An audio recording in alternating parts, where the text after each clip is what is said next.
Hi guys, and welcome to another show of Let's Talk About Ice tonight. We have shaken things up a bit. We've gone on the black couch, on the black wall, because it's a black story. And guys, we are so blessed to have this amazing presenter and person on our show tonight, and I'm so looking forward to her sharing her story, because I know it's going to change a lot of lives, and I know that it's going to impact some people out there, and it's by understanding the stories of addiction that we're able to make better choices for ourselves. And for others out there listening, you need to know and be aware of this drug, ice. Before I start and introduce our guests, guys, I just want to do a big shout out to Gardener Cars. And say thank you so much for the amazing support that you guys have given your community and Australian Anti-Ice campaign.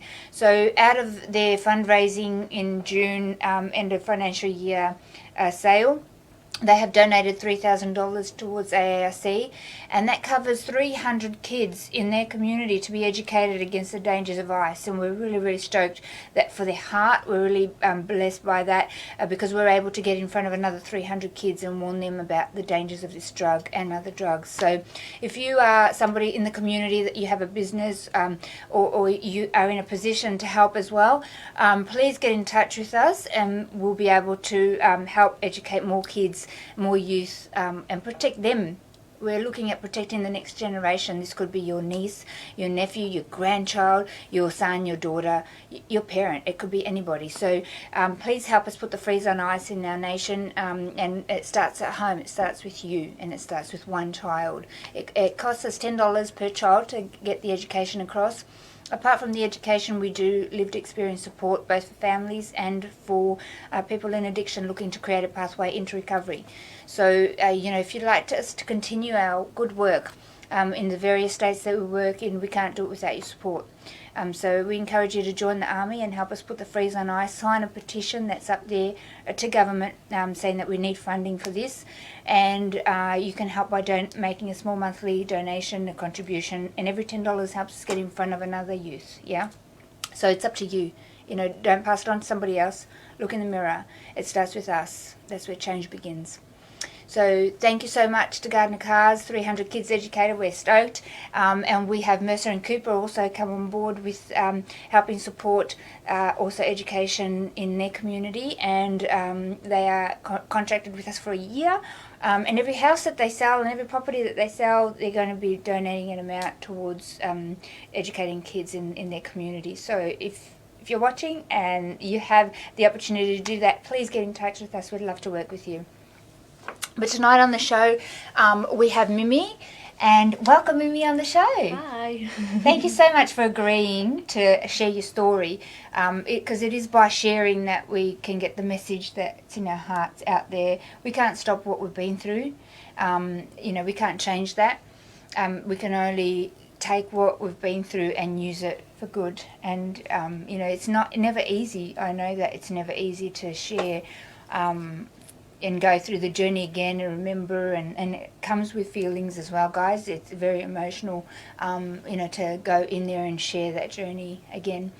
But thank you for doing that. Yeah, really appreciate it. So we're really blessed to have you as part of our team, and you've been up to Cairns and educated some kids in schools up there. How was that for you? Oh, it was an amazing experience. Absolutely loved it. It was heartwarming, just going up there and speaking to all the kids, and yeah, absolutely loved it. Awesome. Loving it is one thing, but I think it's a little bit more than that for us as presenters.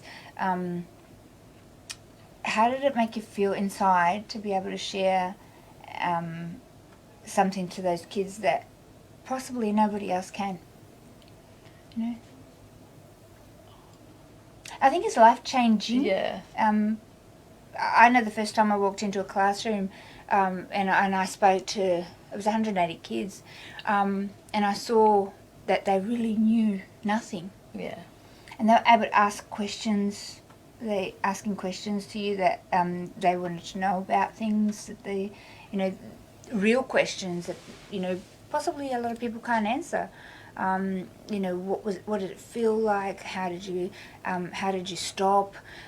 What did things, was it ice really look like that? Is it true that you know, they hear stories, is it true about this or true about that, and they're able to share Yeah. on a more personal level. Yeah, and I'm definitely glad going up there and, you know, having that experience to talk to them about that. You know, it changes the mind of those kids Yeah. because, you know, someone going in there that hasn't had the experience and can tell them those stories, and they're not really going to listen or really be interested. But I think we've lived it and we've been there, and to tell them our personal journey and stories, like, really makes a difference. And Yeah. just the kids coming up to us after privately asking us certain things about their family members and stuff, yeah, it was something that I would definitely remember. Yeah. Yeah. And I think you'll probably say the same thing, but, you know, I wish that I had had that information given to me before I said yes to that first pipe. Oh, 100%. You know, so 100%.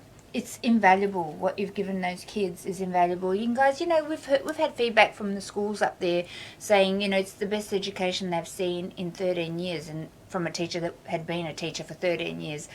So it's incredibly impactful. If you're a school or associated with a school, or you have your kids in high school, get in touch with your school. Tell them we want real education in here. We want to protect our kids against the dangers of this drug. It's out there. It's on the street. It's being offered to everybody, even as young as 8 up in Cairns, and we want to protect them. So get in touch with your school. You know, hit them up. Say, you know, we need to have this in our school. Get our kids educated from real lived experience. Yeah.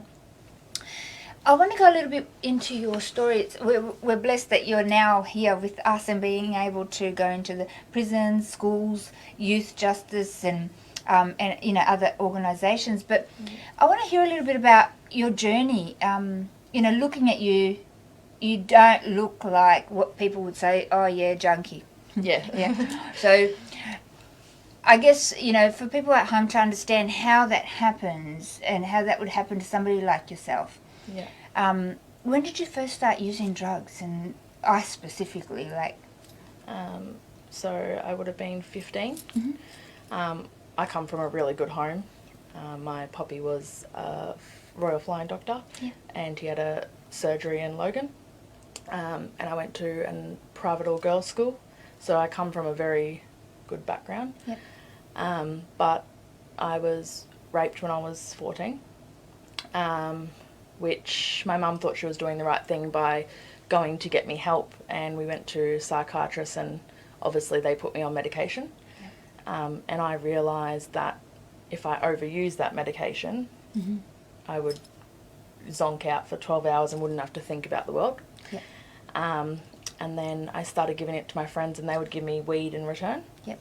And so I started smoking weed, and then obviously going to dealer's house, they don't just sell weed. Yep. So yeah, I was introduced to ice, and it went from there. Wow, you're a perfect example. You know, people often sometimes say to us, "Oh no, our kids would never touch that," or the kids in our school know, you know, this is a private school and they don't go there. You're a perfect example of what a lie that is. Yeah. Because ice does not discriminate.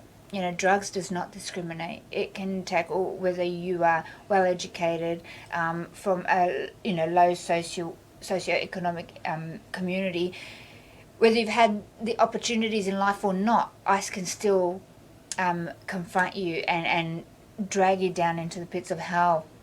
And nobody, I don't care who you are, nobody deserves that. You know, that entrapment and that hell. And like yourself, you know, if we'd have known where we were going, and we had a taste of that through somebody else sharing what they thought they were going to have a good time, they thought they were going to, you know, enjoy it. But if we'd seen the outcome and where it was taking us and what we were going to be left with, you know, we wouldn't have gone down that journey. And that's what we're trying to give to your kids. So, so there you go. You have somebody that's been well educated from a good community, good family, and very quickly you went into ice world. At what age were you when you started using ice? 15. About 15. Yeah. Wow, that's incredible. See, and people go, oh no, they won't. Year 12s maybe we'll try and educate our year 12s, but you know, it's much younger than that Yeah, today. definitely. Yeah. So then you started using ice, and what happened, Mimi? Like, what was your thought process behind that? Like, did you know that you were doing something that, one, is illegal, to it's against your parents' upbringing, really. What were you thinking? Like, I knew that it was illegal, but to be honest, it was numbing. It was wanting to feel that numbness, and I was pretty much instantly hooked. So yeah, just the numb feeling, that's really what I wanted, and I knew that I could get that from that drug. Yep. Did you think about the consequences? No. Very quickly, ice doesn't allow you to think. Very, very quickly it hijacks the frontal lobe. And I say this on most shows just in case people miss it. It hijacks the frontal lobe where your logic, rational decisions take place, where your processing takes place. And the person using it is operating from their midbrain, which is the animal brain, which means, like an animal, you'll do whatever it takes to get it because you need the next hit. And you're not giving much processing and rationale into the consequences of that. Tell me what happened after that, Mimi. How did your life start to roll out? So obviously with Ice World comes crime, or, people do different things to get drugs. I hung with a lot of criminals. I was in stolen cars. I was doing crime. I was selling drugs. My mum's house was raided, I think, 15 times in 1 year. Wow. It didn't lead down a good path at all. So, yeah. Were you still living at home at that time? Yeah. Did your parents know you were using? My mum did years later, yeah. But it got to the point that I was so violent as an ice addict that my mum would sleep with a knife under her pillow. Wow. Because she didn't know who I was going to come home with, what crowd I was hanging with, what I was capable of doing. So, yeah, I lost a lot of my family from ice. So did your mum kick you out after that, or did she put you out? What happened? No, Mum never kicked me out, and she never enabled me by giving me money, but I guess she enabled me without knowing by giving me that safe place to come home and sleep and come down, and for me to just get back in my car and go once I've had a sleep, and go again for the next round. Yeah. I want to continue that in a second, but your mum, even at the risk of her life, she's sleeping with a knife under her bed. She still provided a space for you. Yeah. At that time, could you see what your mum was going through? No. I want to go there, guys, so you can see. People go, oh, look, it's logic. Can't they see what they're doing? They actually can't, because they can't process. Somebody using ice like that can't process. You can't put logic, rational decisions. You can't see things for what it is. You just fixated on the next hit, and whatever's going on in front of you at that time. So I just want to point that out, because you wouldn't do that today if you had known what your mum's going through, and I can see, it's an emotional thing for you to know that your mum was going through that. There are parents out there watching, and they have their loved one, their child at home. If you could go back and tell your mum, would you tell her to kick you out? 100%. Yeah. And that's coming from somebody that's been there, guys. When we say to our families, look, don't enable them. Love you. Don't love what you're doing. You can't do that in here. And when you're ready for change, I'm ready to help you, but you can't be in here. But it's called boundaries. And tomorrow night there's going to be a family support online platform that you can join, so you can have a chat with an expert that's been trained to deliver this, who's also a lived experience person. No, that's not tomorrow night. When is that? Keep an eye out on our page. I think it's once a week. On our event page, you'll be able to see when that's on, and you can log in and get some advice and talk within a community of people who are going through it or have been through it. A family member going through ice addiction, and you'll be able to get some tools to be able to help your loved one, yeah? It's really important that you don't do this alone, because you do need to get as much information as you can and as much tools as you can to be able to help your loved one. So here's from, you know, somebody that's been there, and I remember when Courtney came on the show, she went, "Don't give us money," you know, and it was like really out there, and it's like, it's at the time, we'll do whatever it takes to get the money. But if the parents could see, you know, that they're actually loving their kids to death, and I'm sorry, but that's the truth, you know, you've got to go, don't love what you're doing. I can't support you in doing that. You're killing yourself. You're watching your child kill themselves, yeah? So, but because you love your kids so much, you don't want to, you know, you don't want to see them homeless. You don't want to see them on the street, you know? Yeah. So it's a really hard line, and I know every family's different. So, you know, we urge you to get some counselling. We have counsellors on board if you need some one-on-one counselling to be able to walk with you on that journey, but please don't do it alone. But even one thing I'd say to parents, you know, that, you know, some children will live in broken homes, so they can go to their mums or they can go to their dads, and I think, you know, when some parents don't communicate, one parent won't be enabling and the other one will be enabling. So I think that's a big thing to jump on board together and, you know, both say no and all get on board. So absolutely. And what we've done here before in the past is, you know, we've had family come in and, you know, we've spoken with the family so we can all get on the same page and go down a path where it helps the loved one step into that recovery space. So what started to progress in your life? I know you got involved in crime and dealing, and how was your emotional state and your mental state at that time? When did you realise that you had a problem? I honestly didn't think I had a problem. I was so in denial about it. And I would be what people would call a closet cracky. So, there was no emotion or anything like that around it because I didn't know that I was so highly addicted to the drug. We hear that so much. You know, when we speak to people that are in addiction and we do a brief intervention, as we call it, they go, you know, I don't really have a problem. I can stop whenever I want. Your life's falling apart around you. You're losing your kids, your home. You haven't got any money. And until we actually show it to them in their face, they go, oh yeah, maybe I do have a problem, because they're not able to process that logic, rational decision. You can't see all the pieces together because your brain doesn't allow you to. So you didn't think you had much of a problem. And how long were you using for before you did come to the assumption that something's wrong? It was only 6 years, I think. Wow. On drugs, Wow, that's amazing. And so did you go like straight on to ice? Full ball, straight on? Yep. And that's what we're talking about. Not even once is our message, guys. Ice is like no other drug. No drugs they all have negative consequences, okay? But ice specifically hijacks this person's brain, messes up, you know, the organs because of the chemicals in it, and you can have lifelong consequences associated with it.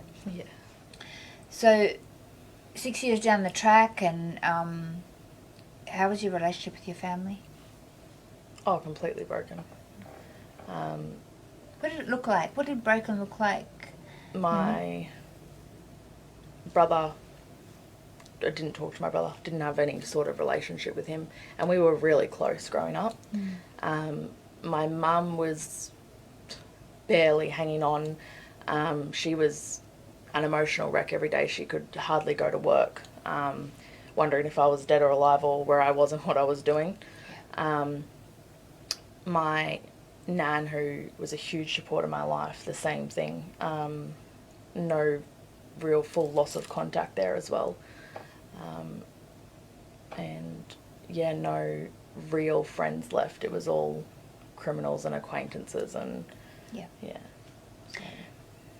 Do you have contact with your friends from before today? I speak to one of them, yes. And do they what do they say about that whole experience they watched? I think it was just heartbreaking for them to, you know, watch my journey coming from such a good place and them knowing where I wanted to go. Yeah. And then seeing me at the bottom. Yeah. Without not knowing what to do to help you. Yeah. And that's the most devastating place to be, guys, when you don't know how to help your loved one, the people you care for, and you're watching them self-destruct. That's why we offer peer family support, yeah? That's not just for families, but it's for friends as well, because you need to get the tools to be able to help the people that you care about. Because, you know, this is a worldwide problem, ice, you know, methamphetamine and P, whatever it's called in other countries. And we have a series of names that we show the kids in the schools of some of their names, because it keeps changing. They keep changing their names, you know, for many reasons, so they don't get caught out, so that people don't know what they're talking about, you know, and you know, they don't go, oh, here, have a bit of ice, or meth, have a bit of Tina, or strawberry quick, or, you know, it doesn't sound so bad when you're at a party and you don't know, they don't know what they're taking, yeah? But it's important that they understand and see it and know what to look out for when they're confronted with it. Because it does, as you can hear from him, it devastates the whole family. It's not just the person, but your life starts spiralling out of control. But I think it, not only at family, it's like you're devastating the community, like especially if you're doing criminal activity to feed your habit. Yeah. So you're also a strain on the community as well, I guess, in that sense. Yeah. So did you find yourself, obviously you got involved in criminal activity and dealing, and I bet you never thought you'd end up there. No, never. And can you paint a bit of a picture on what that world was like? Because I don't think people quite understand when we say, you know, it's black and white, like, you know, it takes you to another realm, another world. Is there any way, like, you can paint a bit of a picture? What did a day look like for you? Oh, it was crazy. The door didn't stop opening and closing, the front door, and there was constantly people in and out, and you're constantly paranoid, constant paranoia, either waiting for the police or waiting for someone to rob you, or just it didn't stop. It was like fast pace all the time for, you know, 6-7 days straight, until you finally crashed out. Yeah, so it wasn't a very good place to be in. No, definitely not. And highly strung for 6 years, that's would have had a toll on your body and your emotional state. I can only just imagine where you've been, and you're such a beautiful, placid, gentle-natured person naturally. We're just really, it's hard to see, you know, the anger and, you know, the crime and the violence and all of that. Hearing it from you, it's not who we see before us today. And it's quite such a contrast of what the person's really like. And that's what the chemical in the brains allow the person using to go to that place. And it's usually polar opposite to what they are, which is, you know, for the family, it takes some time for them to see that there's something not right, but they don't know what it is or how to deal with it. So did your mum come out and ask you, or did you just... I think I just slowly, I can't exactly remember, but I'm pretty sure I just slowly started bringing it into a house and started using under her roof, and I think that's just how it came out. You don't care anymore, do you? Because you got no care in the world. It, no care in the world. So So you were using and dealing and stuff, and then what happened that took you from that place to saying, I need help, I got to stop this life? Like, did something happen, or did you go, somebody drag you to rehab, or did they threaten to lock you up, or what actually was your trigger point for change? Because 6 years, you know, going down that journey, not being able to process. And guys, please understand that in the cycle of addiction, there is an area where it's called contemplation stage. When it's painful enough for the user, for the addict, they'll go through a contemplation stage where they might go, I can't do this anymore, this has been too painful, I've got to change. Now that is the time for families and friends to actually fish your loved one out. But to do that, the time frame is very small, and you know the cycle of addiction goes back around, and then they come back into that. You need to be prepared and armed with tools, detox, counsellors, rehab, everything lined up and ready to go. So when they reach that contemplation stage, you can actually fish them out. Some people, have that contemplation stage a little bit, and they're able to jump out of it. Most can't. Yeah, so only a very small percentage of people who are entrapped in ice addiction, very small, like I'm talking like 2% of people actually manage to get out of that space. So how did you transition? Like, what happened? So for me, obviously, I actually started with a trauma and ended with a trauma. Yeah. So I was already, like, on the verge of going to jail. Wow. And then my partner was living down the Gold Coast, and he was home invaded with his cousin. Obviously, drug dealers looking for drugs. So 4 masked men kicked down the door and stabbed my partner multiple times. Oh, wow. And stabbed his cousin a few times as well. His cousin was clinically dead, and he was brought back to life and stabilised and put on an ambulance. At that time, obviously, when the boys were taken away, the police came through the house, obviously knowing that it was to do with drugs or crime, so they found a lot of illegal stuff in the house. And when my partner was released from hospital, they charged him with all the charges, and he ended up in jail. And that was, I think, a big turning point for me, knowing and watching everybody in my life either, dying, ending up in jail. You don't get out of ice world scotch-free. Yeah. It doesn't happen like that. Something will always happen whether you sell it or use it. Yeah. And when my partner was in jail, we had our first phone call, and I just said to him, like, we're in this together, and we get clean together and we start fresh, or we're just going to go on our own journey. Yeah. And he decided to get clean as well while he was in there, and so he spent a year in there, and I spent a year out here working on myself and who I was, and we reunited after a year when he got out. Wow. Yeah. Wow. So it took to see a devastation like that to shock you enough to go into contemplation stage. Yeah. It often is that case where, it's the pain or the shock of, that takes somebody to that space. Yeah. Unfortunately, and the longer families keep enabling. Yeah, providing shelter, food, money, looking after their kids so that they, when they're gone for 4 or 5, for 10 days or whatever it is at a time, you are actually participating in that addiction with them. Because as horrible as that sounds, you've got to let them get to the end. You've got to let them get to a place where it hurts enough, where they've seen enough, where they don't want that anymore. Yeah, and so that they make the change, because the change has to come from them.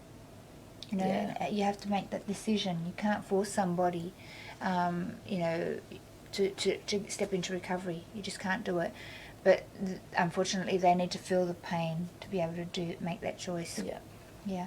So your partner went into jail and did detox in there and cleaned himself up and worked on himself in there. Did you see any counselling after that? I know you've done a lot of training on yourself, which is amazing. You're like a model example of, recovery in, all the stuff that you've done. I wish, a lot of our people that come on board with us embark and follow suit. Yeah. Well, rehab's not for everyone. Yep. And it certainly wasn't for me. But obviously I did counselling, Yep. and also working with my mum especially, to build that trust back and to build our bond back. But weirdly enough, I did hypno Mm-hmm. for relapse purposes. Yeah. So I went and seen a hypno. That's hypnotherapy? Yes. Awesome. Yeah. So I went and seen a hypnotherapist down here on the Gold Coast, and I did, I think, about 8 sessions with her. And my mum was quite cheeky. She dropped me off there, and this was about my 6th session, I think it was. And I was leaving, and I went to get in Mum's car, and she goes, "Oh, so here's a loaded pipe. Do you want a twirl?" And literally my stomach just turned. I jumped out of the car and was just vomiting everywhere. Really? I 100% believe that hypnotherapy does make a difference. You know, it's not Wow. for everyone, but yeah, it really worked for me. So That's amazing. Yeah. That's incredible. You're the first person I've spoken to that has taken that approach, and I have never heard of it for that. Yeah. But that's incredible that it had that impact. Yeah. Wow. It was just because I guess the cravings for me were so strong, and you fight with your head every day, and because I was still in the same house, the same area, you know, I still had people come knocking on my door to get on or whatever. Wow. It was that constant battle of not wanting to use, and so I thought, well, my only option is getting back on it or trying something totally crazy. So yeah, fantastic. hypnotherapy worked. Yeah. Wow. There you go, guys. That's not something that we have known about, so I'd really love some more information about that, Yeah. so that, you know, we can offer it. If it works for one, it could work for others. You know, and I don't know about you, but when I looked into rehab, myself, I didn't do rehab, traditional rehab, live-in rehab. Yep. But today, if I had to go back, I would have chosen that option. Yeah, same. And the only Yeah. reason is because at the time I was so petrified of being locked up in a rehab and them taking my phone and me not being able to, it felt like a prison, and I was a bit like, I'm not doing that, and being controlled. But now looking at what happens in rehab and what you learn, it's like you have everything around you. You have the experts around you with all the tools that'll help you every day, instead of trying to live in the world as well as work through the stuff on your own. Yeah. I found that really difficult, because you're trying to utilize the tools that you're learning from your counsellor, but you got all the stuff in the world to face, like rent and, like, you know, all the stuff that you've been done in the past that you've got to face. And, you know, I had to survive, and, you know, try and find work, and also deal with all the debt that I've accumulated and face all these things. And I'm like, it would have been so much easier to just run away and go into rehab for a while and deal with them with people on my side, you know, helping me. So that is the harder way that you've gone about things, but it's worked for you. Yeah. And that's incredible. And what's your relationship with your family now? Oh, it's really good. So, yeah, I finally got my brother back. Oh, awesome. Which is really good. And we're beginning to be as close as we were when we were younger. And I also think that has a lot to do with me now having my own children. Yep. So, yeah, and my nan and my mum, we're back to the old tight-knit, happy family we used to be. It wasn't easy at all getting to that point. And, you know, my mum and my nan only just trust my word now and what I'm saying. Yeah. And how long has it been for you to rebuild that? Like, when did you start your recovery? So it will be 5 years in September. I'll be clean. Wow. And yeah, so it's only been about a year now that I've been fully connected back with my family. Yeah. So. And you know what? You're really blessed, because that doesn't happen for everybody. Yeah, no. Yeah. You know, a lot of people who work with really struggle to reconnect and get that trust back again. Yeah. And you know, it changes people and people's lives. And you know, you hear some really sad stories out there of, you know, families hurting each other through this journey, and you know, physically as well as emotionally scarring, that some stuff can't be taken back. So you're really, really blessed to be able to have that opportunity. You've worked hard at it. You've worked hard to regain that trust, and hard in your recovery to have to prove yourself, you know. And you know, I just honour that. I just think that you're an amazing example of recovery, and you know, now you're on board with us and helping other people create pathways into recovery, and that's such a blessing to the community. Yeah, not just here on the Gold Coast, but in other states as well, and where you've been. So that's incredible. Is there any last minute things that you'd like to share with the people out there? Because we have like family members watching. We might have people that are in, you know, contemplating change. You know, they're coming out of addiction and maybe thinking about, you know, giving recovery a go. Is there anything that you want to share to people at home? I think, you know, on a recovery, go for it. Like, you've already lost your life, like, let's be honest. And I think, you know, trying at that recovery, and even if you have to keep trying, just keep getting up and doing it. And yeah, like, that's really it. You're worth it, guys. You know, if you are in addiction and contemplating change, we want to hear from you. We're here to help you. Like Mimi and myself, there are a group of us in different states around Australia that have been through it. We've been trained to help the next person, and we'd love to hear from you. So if you're thinking, I've had enough of this life, I don't want the end result to be prison, death, or mental health. You know, but life is also so much better than running around like a headless chook and chasing your tail. Like, literally, you get on, and then when you've got on, you're already chasing to get on again. Like, life is so much better now. Like, I'm stress-free and I'm loving life, and I'm doing things that I never done before as well. Like, and it's exciting. Like, and now that I have kids, and watching them grow, and life is good. And it wasn't easy, obviously, getting here. And I still face problems to this day with what addiction did to me. But I love every moment of it. So that's awesome. That's really inspiring, Mimi, because, you know, people go, oh, it's too hard, I don't think I can do it. And we've had people say, I never thought I could get off it. But once you cross a certain, you know, line, you don't want to turn back. And, you know, even, I mean, I relapsed after 6 months, and I got back up, and I went, no, I want that. I want my life back, you know, and I want recovery, and it's worth everything. I think the one thing that I want to say to anyone out there that does relapse is, don't kick yourself for relapsing, because I found, you know, the minute you kick yourself, you go, oh, well, stuff it. I've already relapsed, so I'm going to keep going. And then you just get back on that track. You know what? Don't kick yourself. You're doing well. Just keep going. Just try again until you get it. Because you know what? You don't just get in recovery and stay clean. It doesn't happen like that for everyone. And you are going to relapse, but just tell yourself that you're worth it, and get back up. You know what I used to do, and that's why our program, our workshops are so good for somebody in recovery. I used to think back on what this drug actually, where it took me to. You know, all the hurtful things and the pain that I went through because of this drug. So every time it was offered to me, and it was, you know, many times, again and again, and I had many opportunities to relapse again and again, but every time I looked at it, I remembered where it actually took me, the devastation, the pain, the hurt, and I grew a hate for it.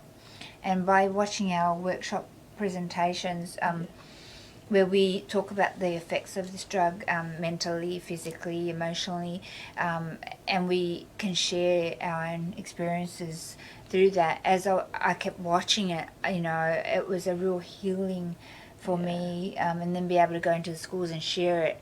It was painful, but it was a real healing for me, because, and it was like almost like a like a shield, a protectant, because I was looking at where it took me every day so much that even if it was under my nose, and it was, I was like, no, get it away from me. I hate you so much. Like you've devastated my life. And so it was easier for me not to relapse. That's what I found. It helped a lot, really looking at where it actually took you instead of the first 5 minutes of pleasure that it gave you. Just stay focused, guys. And I think also, just touching on what you just said, people think that when they're getting clean, they've got to just uproot everything and run away. I stayed in the same area, the same house. I wasn't gonna let that be taken from me. Like, that was, as you call, my territory, my home. And I still see people that I used to use with. Unfortunately, none of them made it through. And I think that keeps me going too, because as sad as it is, I look where they are, and I know that would have been me. So you get to see the negative of what that drug is doing to people and every day, and that's I guess again what I focused on was where it took me, the end result, and that's the end result that you're watching. And that's really important, because the strength to actually stand up against it, that's what has made you strong, you know what I mean? You can't run from the problem, you actually have to work through it. But even if you do decide to go to a rehab that's, states away, at the end of the day, it is in every state.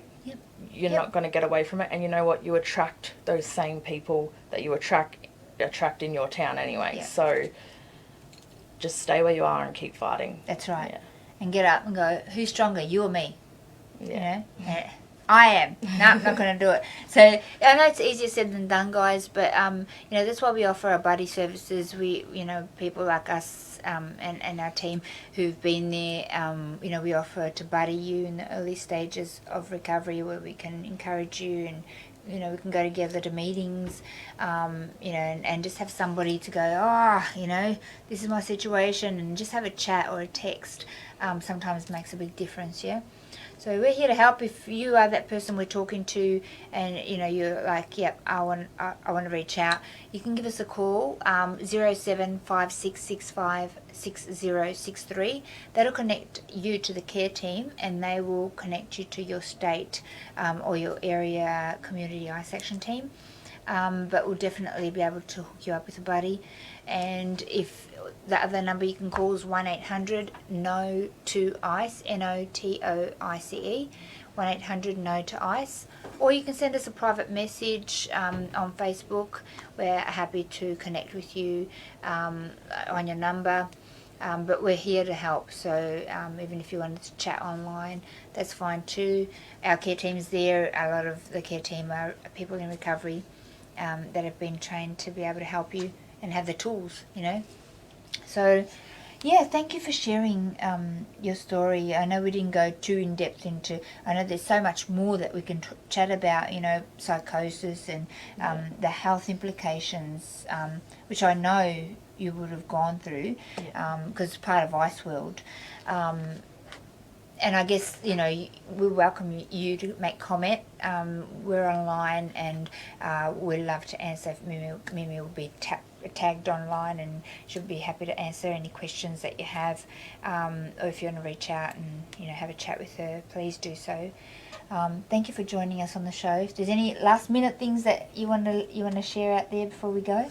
Not even once. Not even once. Yes. That's our message, Mimi. Thank you for joining us on the show. Me. We love having you part of the team. Thank you. And together we can put the freeze on ice in our nation. Thank you. Thanks, sweetheart. See you. Good night, everybody. We'll see you next week, 7 o'clock, Queensland time. Take care, stay clean, and stay safe. God bless.